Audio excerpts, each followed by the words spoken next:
بشائر الإيمان منارة الإحسان وللهدى عنوان.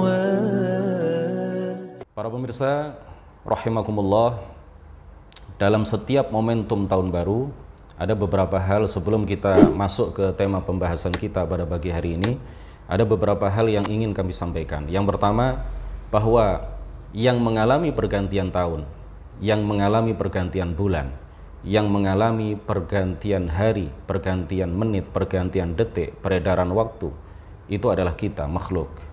Sedangkan Allah Subhanahu wa Ta'ala yang ada tanpa permulaan, yang ada tanpa akhir, ada tanpa bermula, ada tanpa penghabisan, maka ia tidak dikenai perubahan, maka ia tidak mengalami perubahan, maka tidak berlaku baginya peredaran waktu, tidak berlaku baginya peredaran masa, tidak berlaku baginya pergantian tahun. Dia tidak dilalui oleh waktu. Para ulama ahli sunnati wal jamaah mengatakan wa ajma'u ala anna Allah la yahwihi makan wa la yajri alaihi zaman.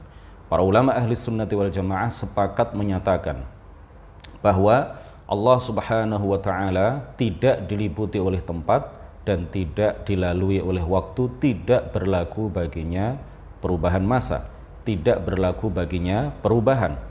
Yang berubah adalah kita. Di tahun kemarin kita seperti itu, di tahun ini kita seperti ini. Misalkan, yang maha mengubah segala sesuatu dari satu kondisi ke kondisi yang lain, dari satu keadaan tertentu ke keadaan tertentu yang lain, tiada lain adalah Allah Subhanahu wa Ta'ala. Dialah yang yughayyir wa la yataghayyar.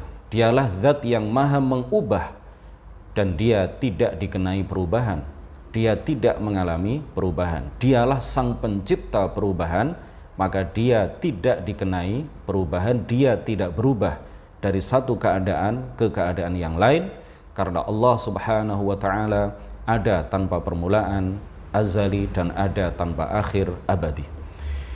Yang kedua, perayaan-perayaan hari-hari besar Islam seperti yang dilakukan oleh umat Islam di hari-hari ini. Mereka merayakan datangnya tahun baru Islam, perayaan Nuzulul Quran, perayaan Isra dan Mi'raj, perayaan Maulid Nabi besar Muhammad sallallahu alaihi wasallam, dan peringatan-peringatan hari-hari besar Islam yang lain. Ini adalah memang bid'ah, tidak pernah dilakukan oleh Rasulullah, tidak pernah dilakukan oleh para sahabat, tetapi ini tidak terkategori sebagai bid'ah yang dhalalah, tidak termasuk bid'ah yang sesat yang mengantarkan kepada neraka, tidaklah sesuatu yang haram meskipun tidak pernah dilakukan oleh Rasulullah, tetapi ini dikategorikan oleh para ulama sebagai bid'atun hasanatun, bid'atu huda, bid'ah yang baik, bid'ah yang tidak bertentangan dengan Al-Quran dan hadis. Di dalam Al-Quran disebutkan waf'alul khaira la'allakum tuflihun, dan lakukanlah kebaikan agar kalian beruntung. Perayaan Maulid Nabi, perayaan hari-hari besar Islam yang lain, perayaan tahun baru Islam, ini adalah sesuatu yang ada kebaikan di dalamnya, bahkan berlimpah kebaikan, ya, yang kita lakukan di dalam perayaan Maulid Nabi misalkan, atau yang kita lakukan pada perayaan tahun baru Islam adalah pembacaan ayat suci Al-Quran. Kemudian kalau di Jawa ada tahlil, ada istighatsah. Di dalam tahlil kita membaca sholawat, kita membaca beberapa ayat Al-Quran, kita membaca istighfar, kita membaca beberapa zikir yang warid dari Rasulullah Shallallahu Alaihi Wasallam. Kemudian berdoa bersama, lalu makan bersama, dan makanan-makanan yang dihidangkan itu adalah sedekah dari para jamaah, dan sedekah itu sendiri adalah sesuatu yang dianjurkan di dalam Islam. Ini semuanya adalah kebaikan-kebaikan yang kita lakukan, yang jika kita lakukan, maka kita tentu akan mendapatkan keberuntungan. Waf'alul khaira la'allakum tuflihun. Orang-orang yang mengharamkan dan membid'ah sesatkan perayaan atau peringatan hari-hari besar Islam, ketika kita tanya mereka, kita mengajukan rentetan pertanyaan kepada mereka, dan pasti akan mereka jawab, iya, baik, ini adalah sesuatu yang baik. Kita tanya mereka misalkan, baca Al-Quran itu baik apa tidak? Mereka pasti menjawab baik. Membaca tahlil itu baik apa tidak? Mereka pasti akan mengatakan baik. Membaca doa-doa yang warid dari Rasulullah itu baik apa tidak? Mereka pasti akan menjawab hal itu baik. menjelaskan sejarah hidup sekelumit mengenai sejarah hidup Rasulullah itu baik apa tidak, mereka pasti akan mengatakan ini baik. Berdoa itu baik apa tidak, mereka pasti menjawab baik. Sedekah itu baik apa tidak, mereka pasti akan menjawab baik. Lalu kita mengatakan kalau ini semuanya item-item kegiatan yang kita lakukan, ya, kemudian kita tanyakan kepada Anda, setiap item itu Anda katakan ini adalah perbuatan yang baik. Kemudian kita tanya lebih lanjut kepada mereka, kalau setiap item itu kemudian kita lakukan di waktu yang sama, dirangkai dalam sebuah kegiatan yang kemudian kita namakan sebagai perayaan Tahun Baru Islam. Lalu kita katakan kepada mereka, kita tanya mereka, ini baik apa tidak? Mereka serempak menjawab secara spontan, ini bid'ah yang sesat. Nah ini min sakhafati uqulihim, mereka cara berpikir mereka sungguh picik. Jadi kalau item-item kegiatan tadi kita pisah satu dengan yang lain, itu mereka katakan sebagai perbuatan-perbuatan yang baik. Tetapi kalau kita lakukan bersama-sama dalam satu rangkaian kegiatan yang kemudian diberi nama perayaan Maulid Nabi, peringatan Hari Besar Islam, peringatan Tahun Baru Islam, kemudian mereka mengatakan dan menuduh itu sebagai sebuah bid'ah yang sesat yang mengantarkan kepada neraka.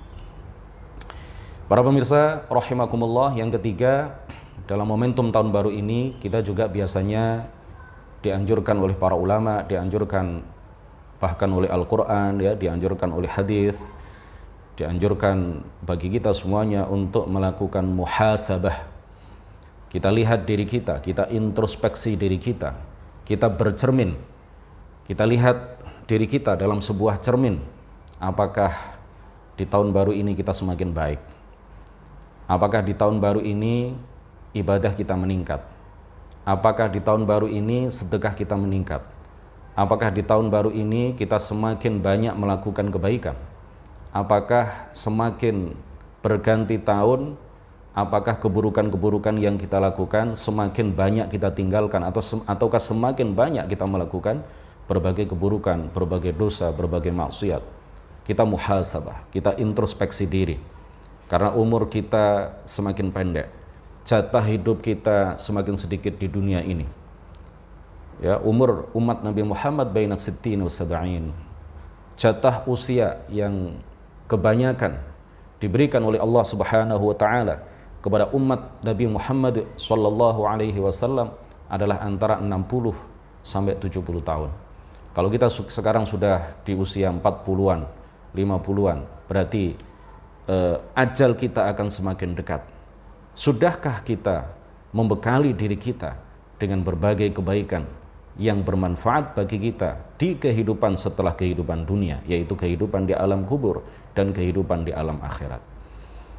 Allah Subhanahu wa taala di dalam sebuah ayat Al-Qur'an menegaskan kepada kita semuanya, ya ayyuhalladzina amanu taqullaha wal tanzur nafsum ma qaddamat lighad. Wahai orang-orang yang beriman, bertakwalah kalian kepada Allah Subhanahu wa taala dengan cara melakukan semua kewajiban dan meninggalkan semua yang diharamkan. Dan hendaklah setiap diri melihat, mencermati, memperhatikan bekal apa yang telah dia siapkan untuk kehidupan akhirat. Al-kayyisu, kata Rasulullah, man dana nafsahu wa amila lima ba'dal maut. Al-kayyisu, orang yang sangat cerdas, itu adalah orang yang bukan ahli matematika, bukan pinter hitung-hitungan, bukan ahli fisika, bukan ahli kimia, bukan jago di bidang medis dan kesehatan. Tetapi kata Rasulullah sallallahu alaihi wasallam, al-kayyisu man dana nafsahu, orang yang cerdas adalah orang yang bisa mengalahkan hawa nafsunya dan selalu memuhasabah dirinya, selalu berintrospeksi setiap saat, setiap detik. Wa amila lima ba'dal maut, dan dia selalu melakukan berbagai kebaikan sebagai bekal untuk kehidupan setelah kematiannya. Ini adalah orang yang cerdas. Kata Rasulullah di dalam hadis yang lain, aqyasun nasi aktsaruhum isti'dadan lil maut. Orang yang paling cerdas adalah orang yang paling banyak mempersiapkan bekal untuk kematian.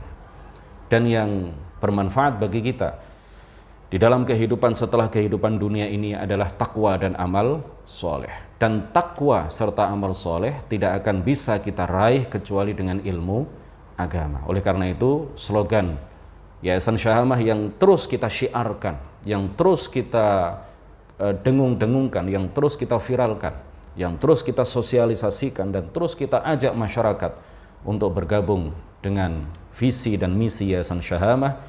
Syiar, slogan yang biasa kita dengungkan adalah Thariquna ilmun wa amalun wa ta'lim. Jalan yang kita tempuh adalah berilmu, beramal, artinya mengamalkan ilmu yang kita pelajari, dan yang ketiga adalah ta'lim, menyampaikan dan mengajarkan ilmu yang kita pelajari kepada sebanyak-banyaknya orang. Inilah jalan yang ditempuh oleh Yayasan Syahamah, inilah jalan yang diteladankan dan ditempuh oleh para ulama, oleh Rasulullah, oleh para sahabat, oleh para ulama dari masa ke masa, dan inilah yang kemudian diambil slogan sebagai syiar Yayasan Syahamah untuk menyampaikan pesan kepada semua orang bahwa kita tidak akan bisa meraih kebahagiaan abadi di akhirat kecuali dengan ilmun wa amalun wa ta'lim, berilmu, beramal, dan menyampaikan ilmu yang kita pelajari kepada masyarakat luas, kepada sebanyak-banyaknya orang. Para pemirsa FB Yayasan Syahamah yang mudah-mudahan senantiasa dirahmati oleh Allah Subhanahu wa Ta'ala. Hijrah. Sebelum kita berbicara mengenai hijrah, kita patut menyampaikan bahwa Rasulullah Shallallahu Alaihi Wasallam dilahirkan di Mekah, di lingkungan yang begitu bobrok, di lingkungan yang begitu dikuasai oleh godaan-godaan syaitan dan iblis, penuh dengan kezaliman, penuh dengan kemusyrikan, penuh dengan kekufuran, penuh dengan penyembahan terhadap berhala, penuh dengan kebodohan, ya, cara berpikir yang tidak menggunakan akal sehat, penuh dengan kejahilian. Rasulullah dilahirkan di dalam suasana masyarakat, kondisi masyarakat yang seperti itu. Rasulullah tumbuh dewasa karena beliau adalah orang yang dijaga langsung oleh Allah Subhanahu wa Ta'ala. Beliau tidak terpengaruh dengan kondisi di lingkungannya yang serba bobrok seperti itu. Rasulullah kemudian tumbuh dewasa menjadi seorang yang berakhlak mulia. Bahkan sebelum diangkat menjadi nabi, beliau adalah orang yang terkenal sebagai Al-Amin, As-Sadiq Al-Amin, orang yang jujur dan dapat dipercaya. Orang-orang kafir Quraisy kalau ingin barangnya aman, maka mereka menitipkan barang-barang itu kepada Muhammad, karena beliau terkenal sebagai orang yang jujur, yang penuh amanah, yang bisa dipercaya, yang tidak pernah sekalipun berbohong kepada siapapun. Lalu Rasulullah Shallallahu Alaihi Wasallam karena beliau dijaga dan selalu dilindungi oleh Allah Subhanahu Wa Ta'ala, sekali lagi beliau tidak terpengaruh dengan kondisi lingkungan yang luar biasa bobrok ketika itu. Bayangkan para pemirsa sekalian, jika terlahir anak perempuan di kalangan mereka pada saat itu, karena kejahilian mereka, karena mereka tidak menggunakan akal sehat mereka, maka mereka malu. Ayah, ibu, dan seluruh anggota keluarga, kalau terlahir dari mereka seorang anak perempuan, bayi perempuan, maka mereka menanggung malu, mereka marah, ya, mereka merah pada mukanya, sehingga kemudian apa? Bayi yang baru lahir yang berjenis kelamin perempuan ini kemudian dikubur hidup-hidup, dipendam hidup-hidup di dalam tanah. Ya, begitu teganya mereka, sudah dirasuki oleh iblis akal dan pikiran mereka, sehingga mereka tidak lagi menggunakan akal sehat mereka. Lalu mereka juga menyembah berhala, sesuatu yang dibuat dengan tangan mereka sendiri, kemudian mereka jadikan Tuhan. Mereka jadikan sebagai sesembahan-sesembahan yang kemudian mereka sembah. Bahkan seringkali mereka membuat berhala itu dari bahan-bahan yang bisa dimakan seperti kurma dan lain sebagainya. Setelah mereka mengumpulkan beberapa buah kurma, kemudian mereka jadikan buah kurma itu sebagai bentuk manusia yang ada kepalanya, ada badannya, kemudian mereka sembah.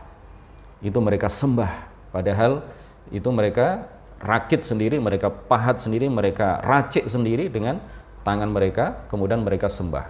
Ketika mereka lapar, kemudian berhala yang terbuat dari bahan-bahan yang bisa dimakan ini kemudian mereka ambil satu-satu lalu mereka makan. Setelah mereka makan, kemudian mereka keluarkan dari jalur belakang mereka, ya, dari dari dubur mereka kemudian keluar kotoran. Ya, Tuhan mereka, sesuatu yang dianggap sebagai Tuhan mereka itu kemudian berubah menjadi kotoran.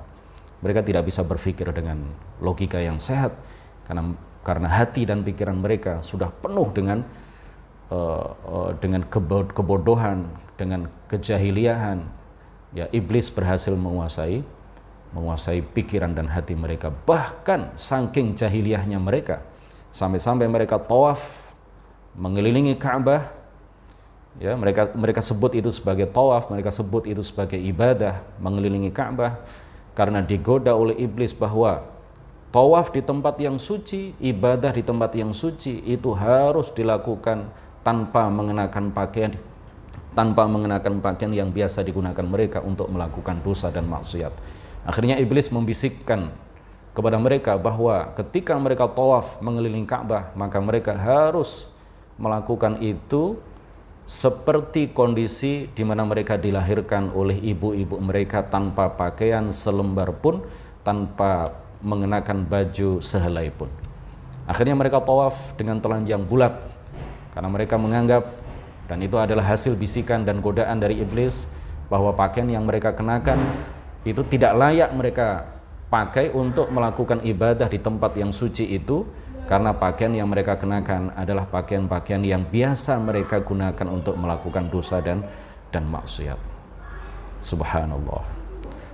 Para pemirsa rahimakumullah, singkat cerita, pada akhirnya Rasulullah Shallallahu Alaihi Wasallam kemudian menerima wahyu yang pertama di Gua Hira. Allah menurunkan wahyunya kepada Nabi Muhammad Sallallahu Alaihi Wasallam dengan perantaraan malaikat Jibril alaihi salam. Setelah itu kemudian beliau diperintahkan, wa anzir ashiratakal aqrabin.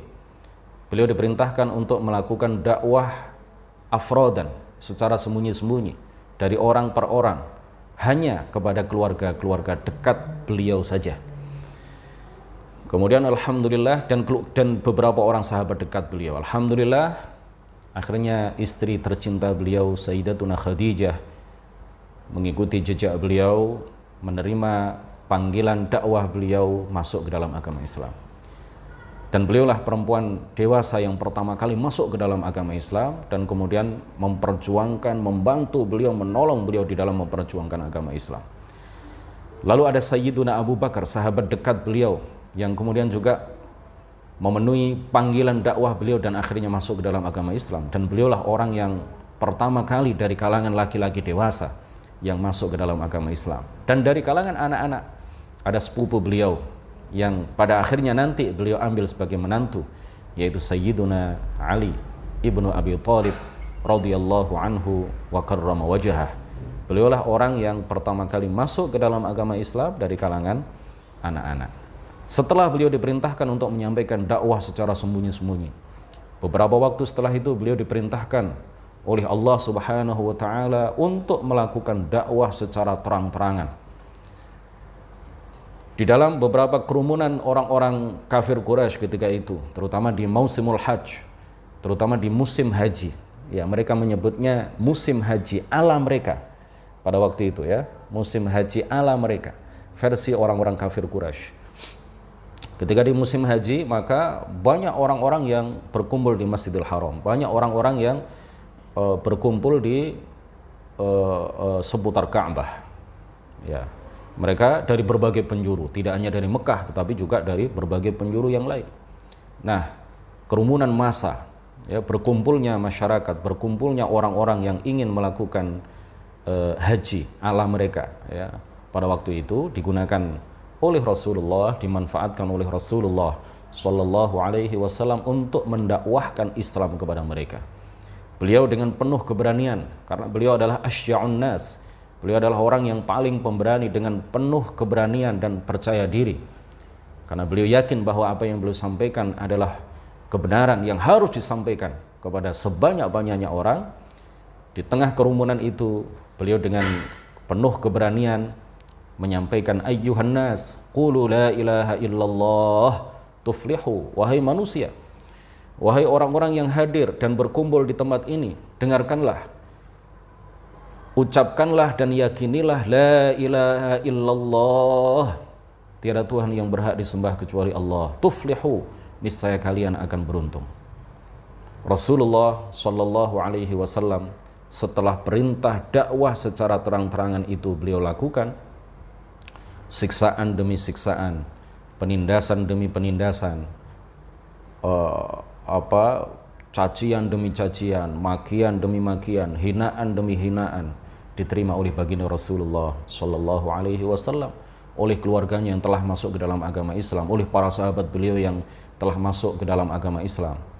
Siksaan-siksaan itu tidak hanya ingin dilakukan oleh orang-orang kafir Quraisy ketika itu untuk menyiksa fisik secara fisik, tetapi mereka yang mereka lakukan adalah ingin menjatuhkan mental Rasulullah Shallallahu Alaihi Wasallam sehingga beliau menghentikan dakwahnya.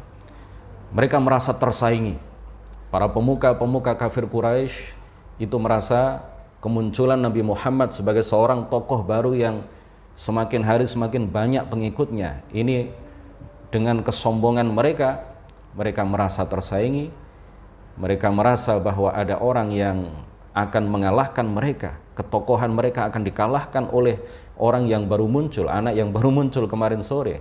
Lalu dia menjadi tokoh dan mereka mungkin suatu saat nanti akan menjadi pengikut Nabi Muhammad Sallallahu Alaihi Wasallam. Nah ini kalau di masa sekarang ada orang-orang, ada seseorang yang mungkin ditokohkan di suatu kampung, lalu ada anak yang baru lulus dari pesantren, lalu semakin hari semakin besar majelis ta'limnya, semakin hari semakin banyak jamaahnya, lalu tokoh yang sudah puluhan tahun ditokohkan oleh masyarakat, disepuhkan oleh masyarakat, ini kemudian merasa tersaingi, merasa ini ketokohan saya nanti lama-kelamaan akan tenggelam seiring dengan kemunculan tokoh baru ini, maka mungkin di benaknya atau di hatinya masih ada benih-benih kejahiliaan yang dia ambil dari para tokoh kafir Quraisy pada saat mereka merasa tersaingi oleh kemunculan tokoh baru yang bernama Muhammad Sallallahu Alaihi Wasallam. Cacian, makian, penindasan, hinaan, bulian, dan berbagai macam baik secara fisik maupun secara mental itu dilakukan oleh orang-orang kafir Quraisy, terutama oleh para pemuka musyrikin di Mekah untuk menjatuhkan mental Rasulullah dan kemudian sehingga beliau menghentikan dakwah beliau. Tetapi dengan penuh kesabaran beliau tetap menyampaikan hal-hal yang memang Allah wahyukan kepada beliau, dan hal-hal yang diwahyukan oleh Allah kepada beliau ini sejatinya adalah untuk kebaikan seluruh umat manusia. Beliau tanpa rasa takut, tanpa rasa bosan, tanpa rasa jemu, tanpa rasa malu, terus dengan penuh kesabaran beliau menyampaikan dakwah Islamiyah kepada orang-orang di sekitar beliau, baik kepada keluarga beliau maupun kepada masyarakat umum. Rasulullah tanpa lelah beliau terus menyampaikan dakwah itu, menyampaikan hal-hal yang menjadi kemaslahatan bagi mereka baik di dunia maupun di akhirat. Tetapi apa yang beliau terima, hal itu tidak dibalas dengan baik oleh masyarakat sekitarnya, tetapi sebagian besar masyarakat di Mekah ketika itu tetap dalam kejahiliahan mereka, tetap dalam kemusyrikan mereka, tetap dalam kekufuran mereka, tetap dalam kezaliman mereka. Tetapi Rasulullah terus tidak lelah siang dan malam berdakwah, meskipun beliau dilempari dengan batu sampai telapak kaki beliau berdarah-darah. Suatu ketika beliau sholat, ketika itu beliau sholat di antara rukun Yamani dan rukun yang terdapat sudut Ka'bah yang terdapat Hajar Aswad di situ. Beliau menghadap ke arah Ka'bah, sholat, dan beliau menghadap ke arah Syam. Ini adalah salah satu tempat favorit beliau di dalam melakukan sholat. Beliau melakukan sholat di tempat itu, di antara rukun Yamani dan rukun Hajar Aswad, menghadap Ka'bah dan juga menghadap daerah Syam, menghadap ke arah utara. Karena Syam itu berada di sebelah utaranya Mekah. Ketika itu beliau diintai oleh beberapa pemuka kafir Quraisy, dan mereka sudah sepakat bahwa ketika Muhammad melakukan sujud, maka salah seorang di antara mereka akan melemparkan sala jazur ke atas punggung Rasulullah Shallallahu Alaihi Wasallam. Apa itu salah jazur? Salah jazur ini adalah anak onta. Anak onta yang baru saja dilahirkan oleh induknya, yang masih tertutup dengan kantong ketuban. Ya, di situ mungkin bercampur dengan darah, bercampur dengan kotoran. Nah, salah jazur ini, kata para pemuka kafir Quraisy yang sedang mengintai sholat Rasulullah Shallallahu Alaihi Wasallam, ketika Muhammad sujud, kata mereka, salah seorang di antara mereka akan menjatuhkan dan melemparkan salah jazur itu ke atas punggung Rasulullah Shallallahu Alaihi Wasallam. Lalu saat Rasulullah sujud, salah jazur itu kemudian dijatuhkan di atas punggung Rasulullah. Belepotan punggung Rasulullah sampai badan beliau kotor dengan salah jazur itu. Lalu ada orang yang melihat itu dan memberitahukan, menginformasikan kepada putri beliau, putri kesayangan beliau, putri kecintaan beliau, Sayyidah Fatimah bintu Rasulullah Shallallahu Alaihi Wasallam. Akhirnya Sayyidah Fatimah datang tergesa-gesa, tergopoh-gopoh, kemudian membersihkan kotoran-kotoran bekas salah jazur di atas punggung Rasulullah Shallallahu Alaihi Wasallam. Setelah itu baru kemudian Rasulullah bangkit dari sujudnya. Kemudian dengan penuh keberanian Sayyidah Fatimah mengumpat mereka, mengumpat orang-orang yang melakukan itu kepada Rasulullah Shallallahu Alaihi Wasallam. Rasulullah hanya bisa berdoa kepada Allah Subhanahu wa taala, Allahumma 'alaika bi Quraisy, Allahumma 'alaika bi Quraisy. Ya Allah, aku pasrahkan kelakuan orang-orang yang saat ini memperlakukan aku sedemikian ini. Aku serahkan mereka kepadamu, aku serahkan balasan mereka kepadamu, ya Allah. Perawi hadis ini di dalam Sahih Al-Bukhari mengatakan, wallahi saya melihat bahwa orang-orang yang didoakan oleh Rasulullah ketika mereka memperlakukan Rasulullah dengan keji dan zalim seperti itu, mereka semuanya tersungkur dan terbunuh pada perang Badar. Pada perang Badar. Ya, la'anahumullah. Mereka mati dalam keadaan kafir, mereka mati dalam keadaan musyrik, dan mereka merugi di dunia dan merugi di akhirat. Para pemirsa rahimakumullah, tidak sampai di situ siksaan yang dilakukan oleh orang-orang kafir Quraisy. Bahkan suatu saat Rasulullah Shallallahu Alaihi Wasallam ketika beliau sedang melakukan ibadah di dekat Ka'bah, didatangi oleh salah seorang pemuka kafir Quraisy yang bernama Uqbah ibnu Abi Mu'ayth.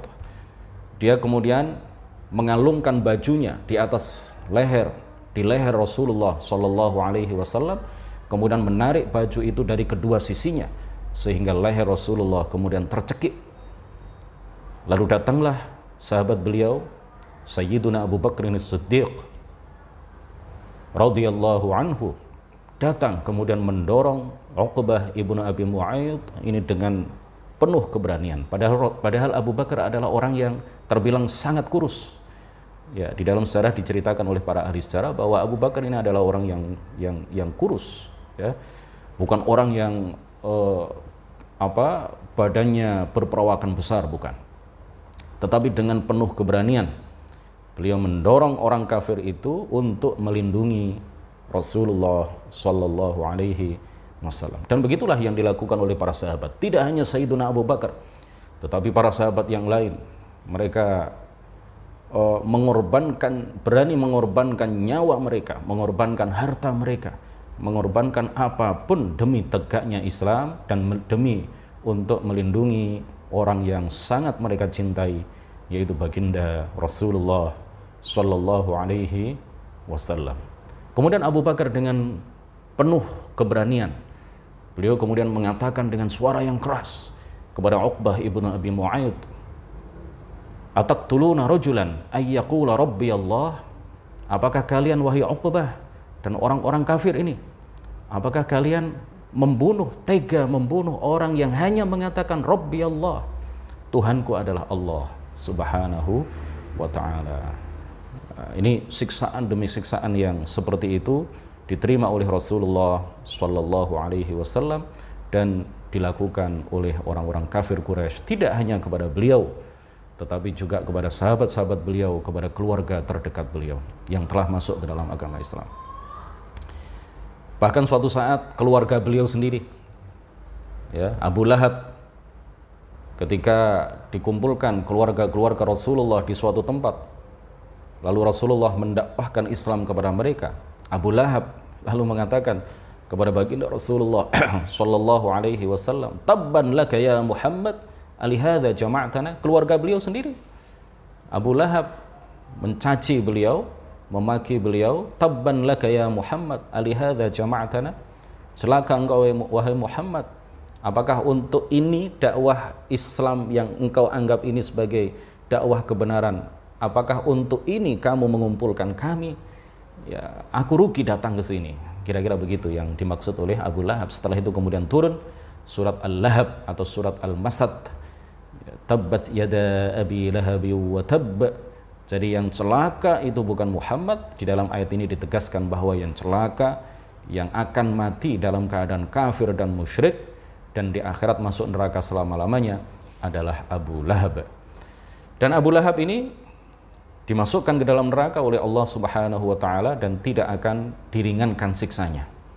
Ya, tidak seperti yang dikatakan oleh sebagian kalangan bahwa setiap hari Senin dia akan diringankan siksanya oleh Allah Subhanahu wa taala karena rasa gembira yang pernah dia alami, yang pernah dia rasakan, yang pernah dia lakukan pada saat Rasulullah Shallallahu alaihi wasallam dilahirkan.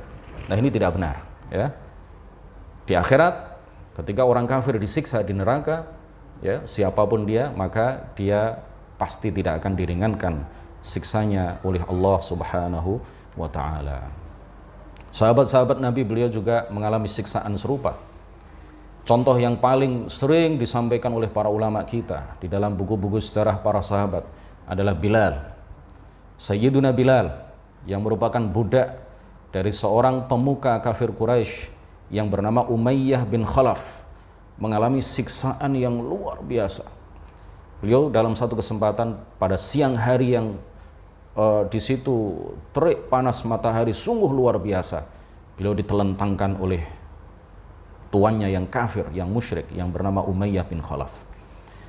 Ditelentangkan di bawah terik sinar matahari yang begitu panas membara, lalu dijatuhkan di atasnya sebongkah batu yang besar, ditaruh di atas dadanya, lalu dia dipaksa untuk meninggalkan agama Islam, dipaksa untuk meninggalkan Nabi Muhammad, dipaksa untuk kembali menyembah berhala, ya, dipaksa untuk memuji-muji berhala ketika itu, tetapi beliau tidak mengucapkan kata-kata apapun kecuali ahadun ahad, ahadun ahad. Aku beriman kepada Allah yang Maha Esa. Aku beriman kepada Allah yang Maha Esa. Aku tidak mau meninggalkan Islam. Setelah itu kemudian datang Sayyiduna Abu Bakar As-Siddiq radhiyallahu anhu. Bilal adalah seorang budak. Budak itu pada saat itu diperjualbelikan. Melihat keadaan Bilal yang seperti itu, Sayyiduna Abu Bakar As-Siddiq radhiyallahu anhu tidak tega melihatnya. Lalu beliau menebus dengan harga berapapun yang ditawarkan oleh Umayyah bin Khalaf. Beliau tebus harga Bilal itu dengan uang pribadi beliau. Akhirnya alhamdulillah Bilal berhasil beliau merdekakan dan lepas dari siksaan demi siksaan yang ditujukan oleh tuannya yang bernama Umayyah bin Khalaf kepada beliau. Pada akhirnya kemudian karena siksaan, penindasan, cacian, makian terus dialami oleh umat Islam ketika itu, maka Rasulullah Shallallahu alaihi wasallam kemudian memerintahkan para sahabatnya yang berkenan untuk hijrah dari Mekah menuju Habasyah, ya, kalau sekarang namanya Ethiopia, di benua Afrika, ya, Mekah masuk benua Asia, hijrah ke Habasyah karena Rasulullah Shallallahu alaihi wasallam tahu bahwa di sana ada raja yang adil meskipun dia Nasrani yang bernama Ashamah An-Najashi. Lalu berangkatlah beberapa orang sahabat berhijrah menuju ke Habasyah. Rasulullah tidak ikut saat itu.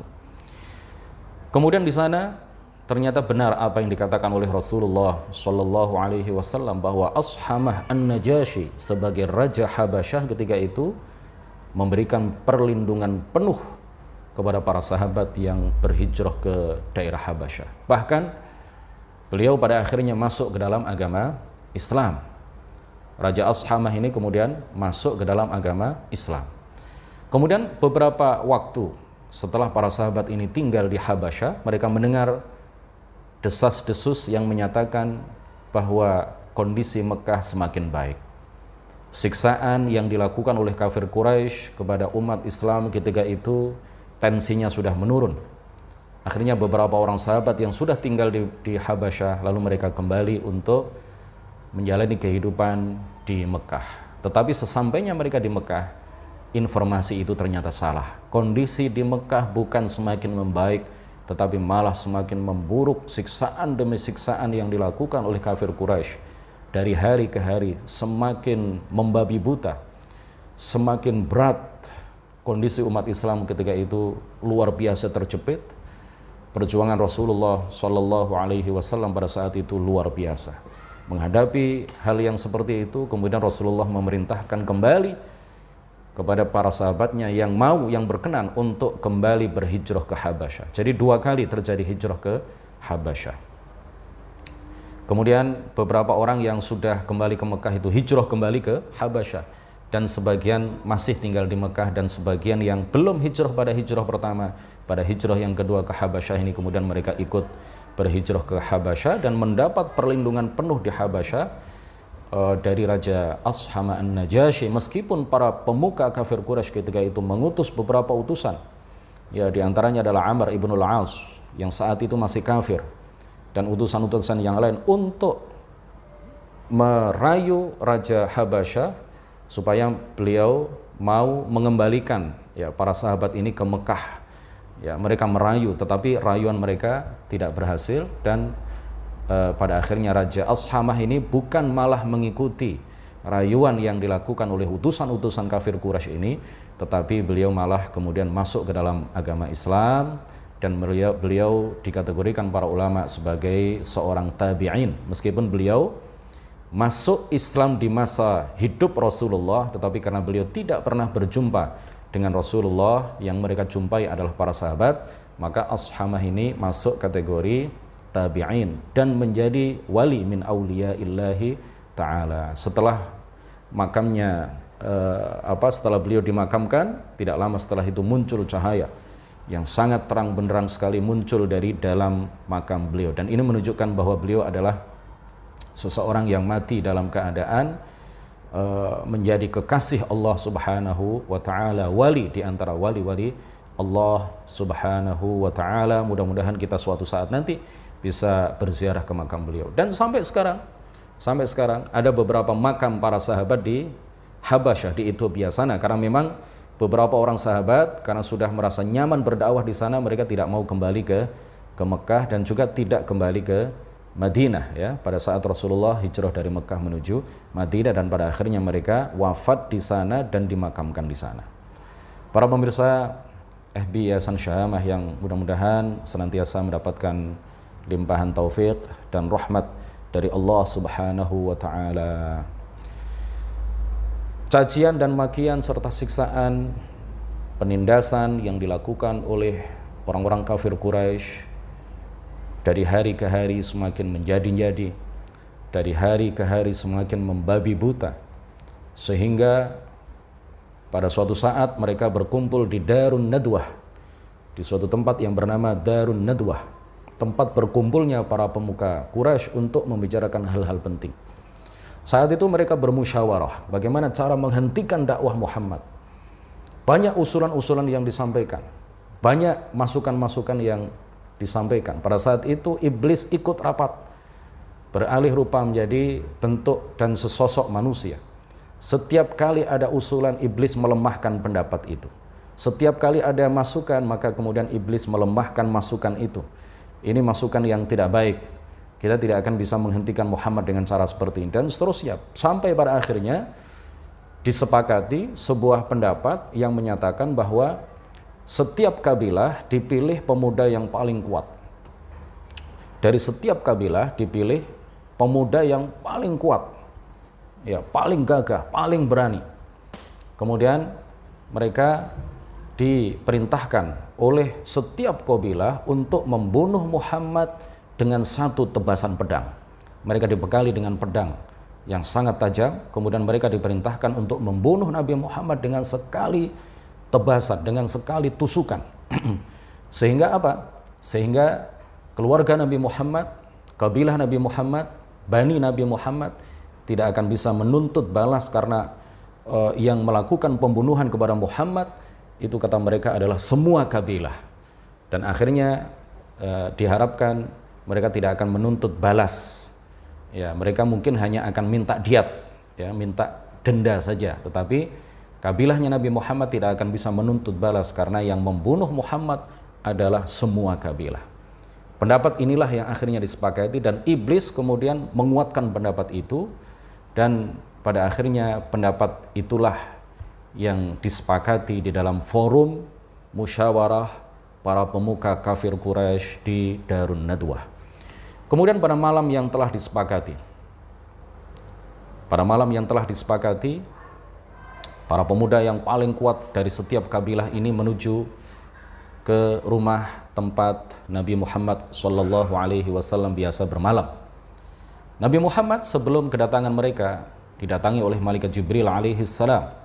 Malaikat Jibril membawa wahyu dari Allah memberitahukan kepada Muhammad atas rencana jahat dan skenario yang telah disepakati oleh para pemuka kafir Quraisy. Rasulullah SAW kemudian diperintahkan oleh Allah Subhanahu wa taala melalui wahyu yang diterima oleh Malaikat Jibril disampaikan kepada beliau untuk berhijrah dari Mekah menuju Madinah pada malam itu, ditemani oleh Sayyiduna Abu Bakr As-Siddiq radhiyallahu anhu. Lalu Rasulullah SAW memerintahkan kepada Sayyidina Ali, "Wahai Ali, tidurlah kamu di ranjang yang biasa aku tempati tidur. Ambillah selimut yang berwarna hijau ini." Salah satu warna favorit Rasulullah SAW adalah warna hijau. Oleh karena itu di kubah yang berada di atas makam Rasulullah SAW itu berwarna hijau, ya, al-qubbatul khadra, karena memang salah satu favorit, ya, dari sekian warna itu yang salah satu yang favorit bagi beliau adalah warna hijau. Rasulullah kemudian memberikan selimut yang berwarna hijau kepada Sayyidina Ali bin Abi Thalib. Pakailah selimutku ini, insya Allah Allah akan melindungi engkau dari setiap apa yang tidak diinginkan oleh engkau, dari setiap mara bahaya.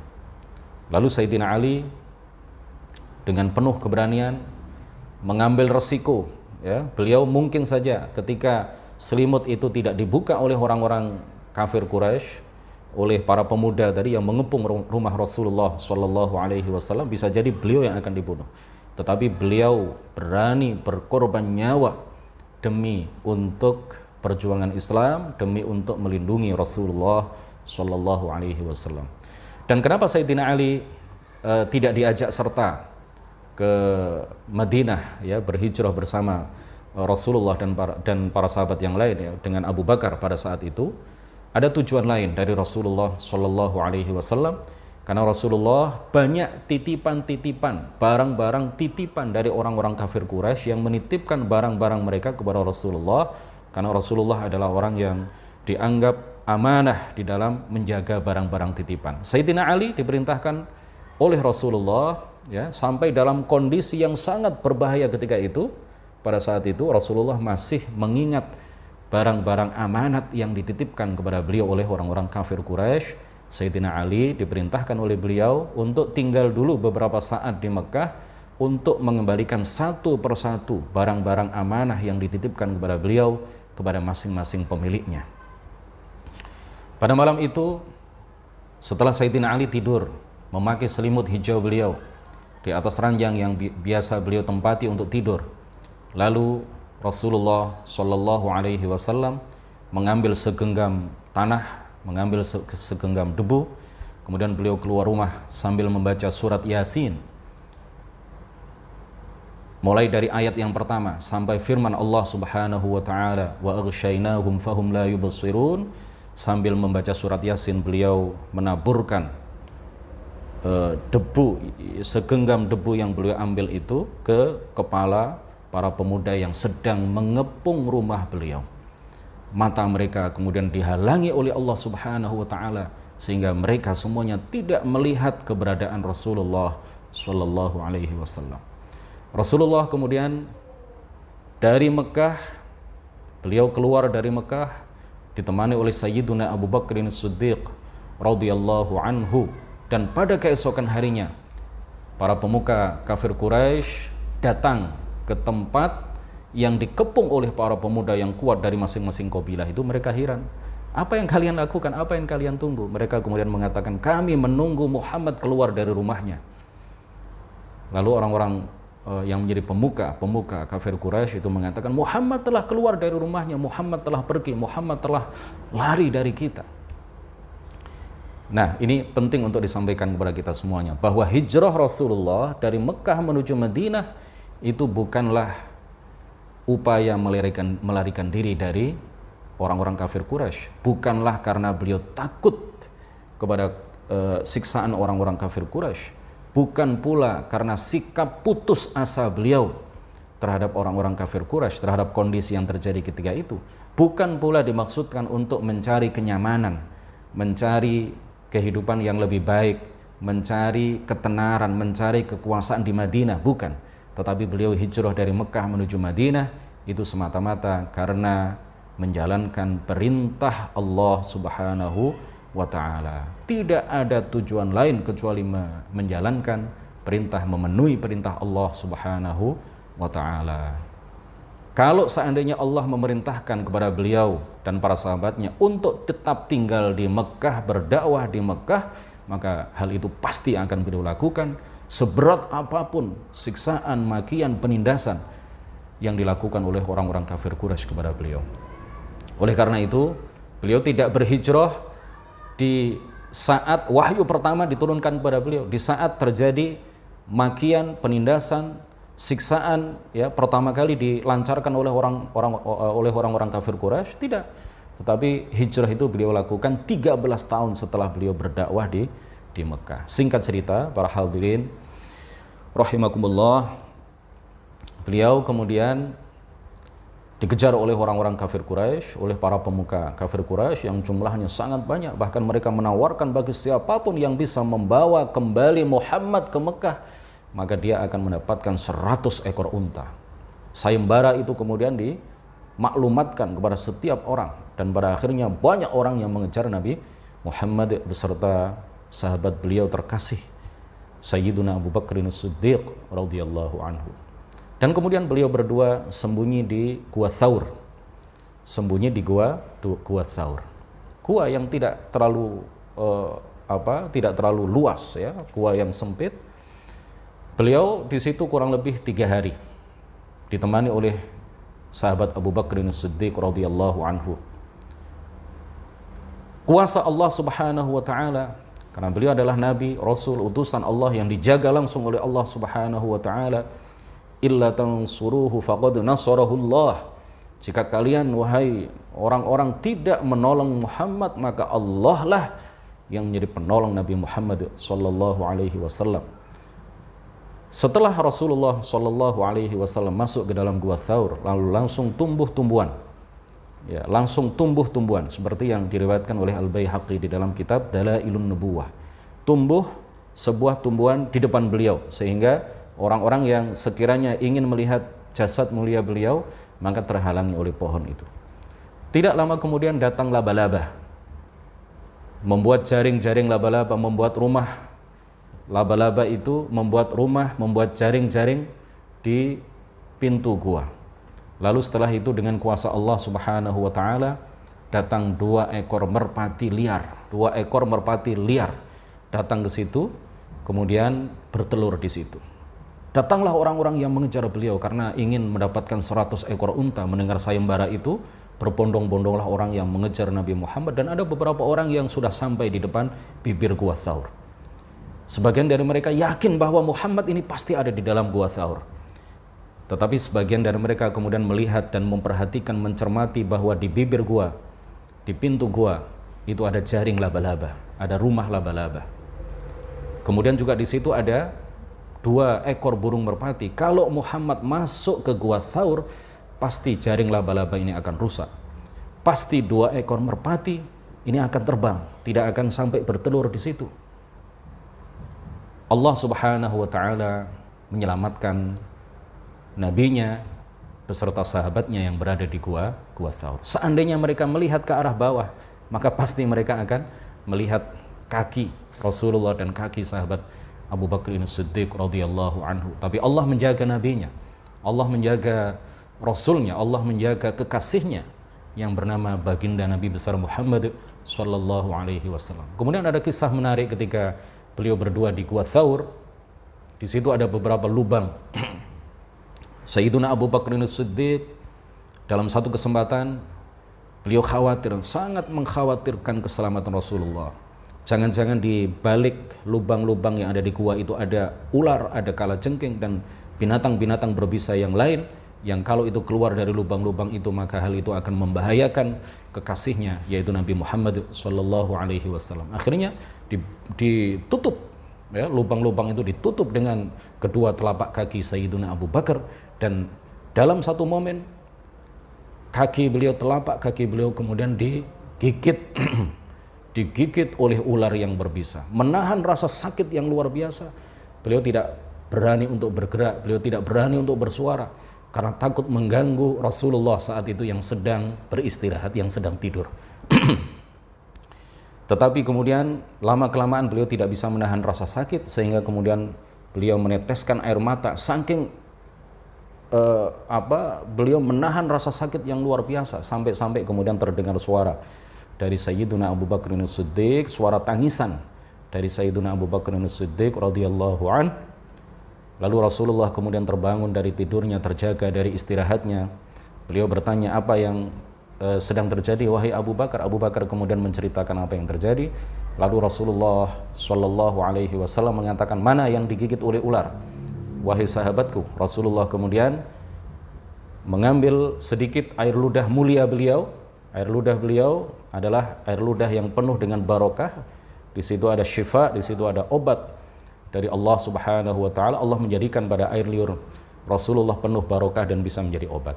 Rasulullah mengambil air liur beliau sedikit, air ludah beliau sedikit, kemudian mengoleskannya di kaki yang tersengat oleh ular yang berbisa itu, di telapak kaki Sayyiduna Abu Bakar As-Siddiq. Seketika itu juga rasa sakit hilang, seketika itu juga rasa pedih hilang, sembuh seketika itu juga, tidak meninggalkan bekas sakit sama sekali.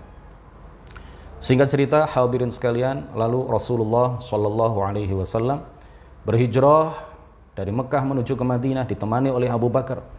Abu Bakar kadang-kadang berada di belakang Rasulullah, kadang berada di sebelah kanan beliau, kadang berada di depan beliau. Rasulullah kemudian bertanya, apa yang sedang kamu lakukan wahai Abu Bakar? Ya Rasulullah, kalau musuh berada di belakang engkau, maka biarlah aku yang mati duluan. Suatu saat beliau berada di hadapan beliau, di depan Rasulullah, berjalan di depan Rasulullah. Kemudian Rasulullah bertanya, apa yang kamu lakukan wahai Abu Bakar? Abu Bakar kemudian mengatakan, kalau musuh datang dari depan engkau wahai Rasulullah, biarlah aku yang mati duluan. Begitu luar biasanya, ya, pengorbanan yang dilakukan oleh para sahabat, ya, terutama oleh Sayyiduna Abu Bakar As-Siddiq radhiyallahu anhu. Jarak antara Mekah ke Madinah ini kurang lebih 400 km. Kalau sekarang ada tol, ya, kalau lancar itu kurang lebih 4 jam 5 jam. Agak macet 6 jam. Itu kalau naik bis 100 km, kecepatan 100 km per jam. Tetapi kalau dilakukan dengan jalan kaki mungkin 1 bulan penuh baru sampai. Nah, Rasulullah ini menempuh perjalanan selama kurang lebih 1 bulan dari Mekah menuju ke Madinah, dan akhirnya beliau sampailah di Madinah, disambut dengan gegap gempita oleh para penduduk Madinah. Mereka menyambut beliau dengan sangat baik. Tola'al badru alaina, ya, mereka mengumandangkan itu. Lalu kemudian Allah Subhanahu wa taala, singkat cerita, menyempurnakan nikmat berkat kesabaran Nabi Muhammad dan para sahabat. Allah Subhanahu wa taala menyempurnakan nikmatnya, sehingga kemudian beberapa tahun setelah itu, setelah tinggal di Madinah, beliau kembali ke Mekah dengan membawa rombongan para sahabat ribuan jumlahnya. Mereka kemudian pada akhirnya berhasil melakukan Fathu Makkah, berhasil melakukan penaklukan kota Makkah, dan beliau sama sekali tidak ingin balas dendam kepada siapapun. Beliau tidak ingin mengusir dari Mekah orang-orang yang pernah mengusir beliau dari Mekah. Beliau sama sekali tidak ingin menyakiti siapapun yang pernah menindas, menyakiti, mencaci, memaki beliau dan para sahabat beliau. Akhirnya pada saat itulah orang-orang masuk ke dalam agama Islam secara berbondong-bondong, dan pada akhirnya ratusan ribu umat Islam yang memperjuangkan agama ini, menegakkan agama ini, berhasil diislamkan oleh baginda Rasulullah Sallallahu Alaihi Wasallam.